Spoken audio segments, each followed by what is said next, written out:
મહત્વના સમાચાર સૌરાષ્ટ્રથી સૌરાષ્ટ્રના બે જિલ્લામાં ભેદી ધડાકા થયા છે। સ્થાનિકોમાં ભયનો માહોલ છે। ગીર સોમનાથ અમરેલીની સરહદીય વિસ્તારોમાં ભેદી ધડાકા થયા છે। શાણાવાકિયા મૌલી સહિતના પહાડોમાં ભેદી ધડાકા થયા। ઉના રાજુલા ગીર ગઢડા સહિતના વિસ્તારોમાં ધડાકાનો અવાજ સંભળાયો છે સ્થાનિકોને।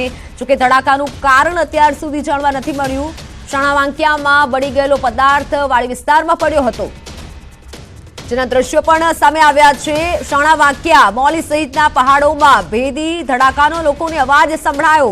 જોકે કયા કારણોસર આ અવાજ સંભળાયો છે, આ ધડાકા કેમ થયા તેનું હાલ કારણ સામે નથી આવ્યું, પરંતુ દ્રશ્યો સામે આવ્યા છે કે જ્યાં અમુક પદાર્થ પણ લોકોને મળી આવ્યો છે। શાણાવાકિયા સહિતના પહાડોમાં ભેદી ધડાકાનો અવાજ લોકોને સંભળાયો છે। ઉના રાજુલા ગીર ગઢડા સહિતના વિસ્તારોમાં પણ આ અવાજ સંભળાયો છે। બીજી તરફ અમરેલી ઉનાથી લઈ જાફરાબાદ તાલુકાના ગ્રામ્ય વિસ્તારમાં પણ ભેદી ધડાકાથી લોકોમાં ભારે ડરનો માહોલ છે। જાફરાબાદ તાલુકાના ટીંબી સહિત મોટાભાગના ગામડાઓમાં ભેદી ધડાકો લોકોએ અનુભવ્યો છે। જાફરાબાદથી લઈ ઉના સુધી લોકોએ આ અવાજ સાંભળ્યો છે।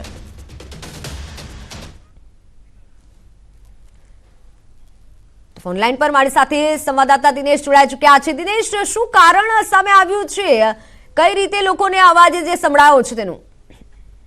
બિલકુલ મિત્તલ, ખાસ કરીને 11:35 આ ઘટના છે કે જે અમરેલી અને ગીર સોમનાથ જિલ્લાની બોર્ડર વિસ્તારના જે ગીર જંગલ વિસ્તાર આસપાસની જે ગામો છે, જે નેસડાઓ હોય છે, ત્યાં આગળથી મળતી માહિતી મુજબ ભેદી ધડાકાનો છે તે અવાજ આવ્યો છે। ખાસ કરીને કેટલાક લોકોનું કહેવું છે કે એક ફાઇટર પ્લેન જેવું ત્યાંથી ઉપરથી પસાર થયું અને આમ તેમ ડગવા લાગ્યું હતું। જો કે જોનાર લોકો હજુ કન્ફર્મ નથી કરી શક્યા કે આ જે ઘટના ઘટી છે તેમને લઈને કોઈ પ્લેન ક્રેશ થયું છે અથવા તો આસપાસની અંદર પ્લેન ક્યાંક ક્રેશ થયું છે, એવી કોઈ ઘટના સામે નથી આવી રહી। પરંતુ કેટલાક લોકો આ બાબતે કહી રહ્યા છે કે આ રીતે ઘટના છે તે ઘટી હતી। અને બીજી તરફ જોવા જઈએ તો હાલ જે ત્યાં એ વિસ્તારના પોલીસ ડિપાર્ટમેન્ટના અધિકારીઓ છે તેમની સાથે પણ આપણે વાત કરવાનો પ્રયાસ કર્યો છે। પોલીસનું પણ આવું જ કહેવું છે કે કેટલાક લોકો આ પ્રકારનું કહી રહ્યા છે, પરંતુ લોકેશન હજુ સુધી કન્ફર્મ થતું નથી। અને સોશિયલ મીડિયાની અંદર હાલ જે ફોટા વાયરલ થયા છે તે ફોટાને લઈને પણ હાલ પોલીસે તે તપાસ હાથ ધરી રહી છે।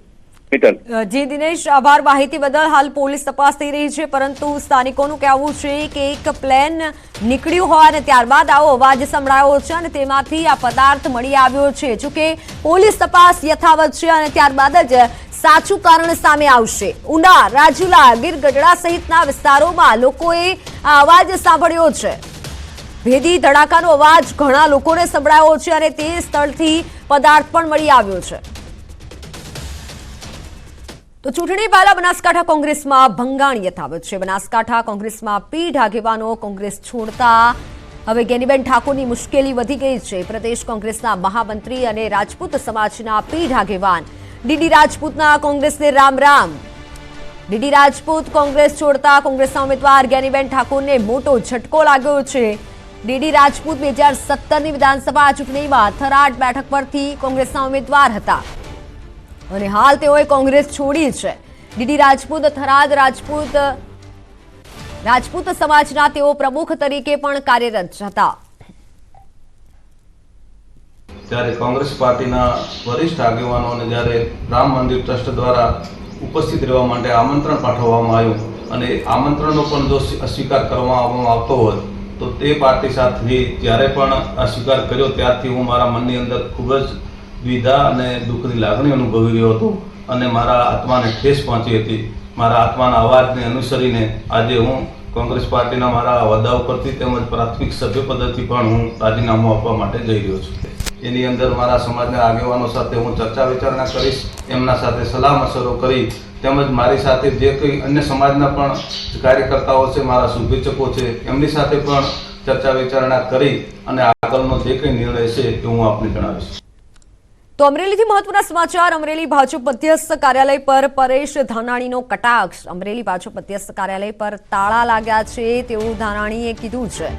કાર્યાલય પર તાળા વાગવા હારની નિશાની છે, તો સામે અમરેલી ભાજપ પર લાગેલા આક્ષેપ પર ભાજપે પણ નિવેદન આપતા કહ્યું છે કે આ આરોપ પાયા વિહોણા છે। સાથે જ સાવરકુંડલાના ભાજપના ધારાસભ્ય મહેશ કસવાલે કહ્યું છે ગરમી વધી જતા કાર્યકર્તાઓની ચિંતા કરી અને નવો અને સારો મંડપ બાંધવામાં આવી રહ્યો છે અને જેને લઈને કોંગ્રેસ અફવા ફેલાવી રહી છે।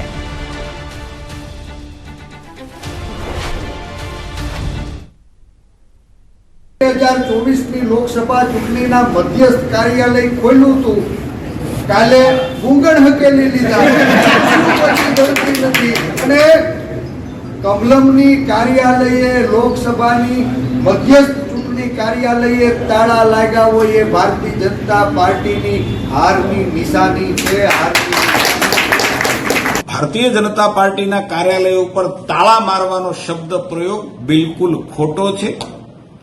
સત્યથી જોજનો દૂર, આ વાત દૂર છે.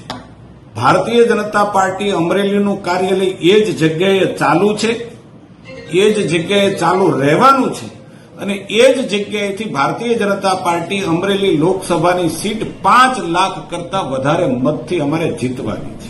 ભીડને ધ્યાનમાં રાખીને વધતી ગરમીના પ્રકોપથી એમને બચાવી શકાય, કાર્યકર્તાને ત્યાં અવર જવર કરનારી સામાન્ય જનતાને ગરમી ન લાગે એટલા માટે એ સામાન્ય મંડપને બદલે ટ્રસ્ટનો મંડપ કરવા માટેની વ્યવસ્થા બદલવા માટેની કાર્યવાહી ત્યાં ચાલુ છે. ગોંડલ નગરપાલિકાના પ્રમુખ મનીષ ચંગિયારા પર હુમલાનો પ્રયાસ થયો. અપશબ્દો બોલી અને માર મારવાની કોશિશ કર્યાનો આરોપ છે. પાલિકાના અગાઉના સેનિટેશન શાખાના આઉટસોર્સિંગ મંડળીના કર્મચારીએ આ ધમકી આપી છૂટા કરેલા કર્મચારીને ટપારતા પાલિકા પ્રમુખ પર હુમલાનો પ્રયત્ન કર્યો અને અન્ય કર્મચારીઓએ પ્રમુખને ઓફિસમાં પૂરી અને બચાવ્યા. ત્યારે પાલિકા પ્રમુખે હુમલાનો પ્રયત્ન કરનાર આરોપી અને તેમના પત્ની સામે અત્યારે પોલીસ ફરિયાદ નોંધાવી છે. રાજકોટના ધોરાજીના સુપેડી ગામમાં આવેલ પૌરાણિક મુરલી મનોહર મંદિરનો પ્રાણ પ્રશ્નનો સુખદ અંત આવ્યો છે. આંદોલન પર ઉતરેલા મંદિરના 2 ભક્તગણોએ ભાજપ આગેવાન અલ્પેશ ઢોલારિયાએ પારણા કરાવ્યા, જ્યારે મહંત રવિદાસ બાપુ અને ભક્તગણોને ખાતરી આપતા આંદોલનનો સુખદ અંત આવ્યો છે. મંદિર રિનોવેશનને લઈને સરકારી તંત્ર અને ભક્તગણ વચ્ચે ગેરસમજ કે નીતિ નિયમના ફેરફારના પ્રશ્નોને લઈને બેઠા હતા આંદોલન પર. જોકે સમગ્ર મામલે સુખદ ખાતરી અપાતા આ મામલાનો અંત આવ્યો છે. પારણા કરાવતા અન્ય ભક્તોમાં હર્ષની લાગણી છવાઈ છે. જે મંદિર માટે અને સંસ્કૃતિ માટે ઉપવાસ કરતા હતા એ 2 મહાન ભક્તોને સ્વયં દ્વારકાધીશની હાજરીમાં જે કાંઈ પ્રશ્નો હતા એના કાલ સોલ્યુશન પૂરા કરાવી અને પારણા કરાવ્યા. અને પારણા કરાવવાથી સંસ્કૃતિ માટે અને અમારા માટે ખૂબ જ આનંદની વાત છે. અને આજે સુપેડી મુરલી મનોહર મંદિરની અંદર રાતે પણ આટલા બધા ભક્તો છે, બધામાં ખૂબ જ ખુશીનો અને આનંદનો માહોલ હતો. ફરી હું બંને ભક્તોને સંસ્કૃતિ માટે લડ્યા એના માટે ખૂબ ખૂબ અભિનંદન આપું છું.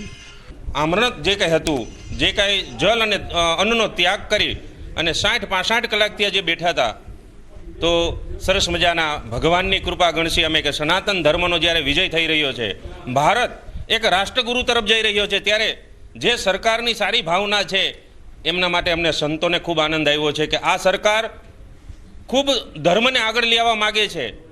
તો એ માટે એને આજ જે ઘટતું હતું, અમારી જે ઈચ્છા હતી એ પૂર્ણ કરી છે.